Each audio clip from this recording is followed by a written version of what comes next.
স্থানীয় সময় শনিবার অবরুদ্ধ গাজা উপত্যকার খান ইউনিস, নুসেইরাত সহ বিভিন্ন স্থানে হামলা চালায় ইসরায়েলি সেনারা। এতে হতাহত হন বেশ কয়েকজন। এক বিবৃতিতে বিষয়টি নিশ্চিত করে গাজার স্বাস্থ্য মন্ত্রণালয়। একই দিন গাজা হিউম্যানিটেরিয়ান ফাউন্ডেশন থেকে ত্রাণ সহায়তা নিতে গিয়েও প্রাণ হারান অনেকে। আহত হন 2 মার্কিন ত্রাণকর্মীও। এ ঘটনায় হামাসকে দায়ী করে ইসরায়েলের নগ্ন সমর্থন দেয়া যুক্তরাষ্ট্র।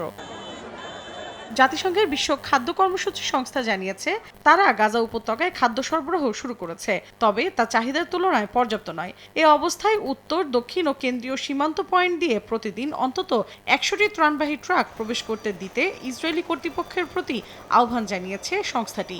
তারা আরও জানায়, 21 মে থেকে সীমান্ত খুলে দেওয়ার পর সীমিত পরিসরে ত্রাণ পাঠানো সম্ভব হয়েছে। তবুও এখন পর্যন্ত সরবরাহকৃত খাদ্য 20 লাখের বেশি মানুষের বেঁচে থাকার জন্য প্রয়োজনীয় পরিমাণের একটি ক্ষুদ্র অংশ মাত্র।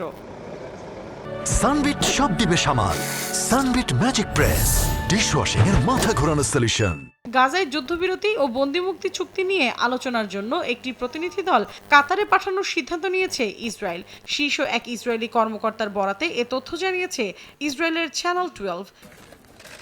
এদিকে অবিলম্বে গাজায় যুদ্ধবিরতি এবং মানবিক সহায়তার অবাধ প্রবেশাধিকার নিশ্চিত করার জোরালো দাবি জানিয়েছেন ফরাসি প্রেসিডেন্ট ইমানুয়েল ম্যাক্রো এবং মালয়েশিয়ার প্রধানমন্ত্রী আনোয়ার ইব্রাহিম। প্যারিসে এক যৌথ সংবাদ সম্মেলনে ফিলিস্তিনিদের জন্য একটি স্বাধীন রাষ্ট্র গঠনের পক্ষে মত দেন তারা।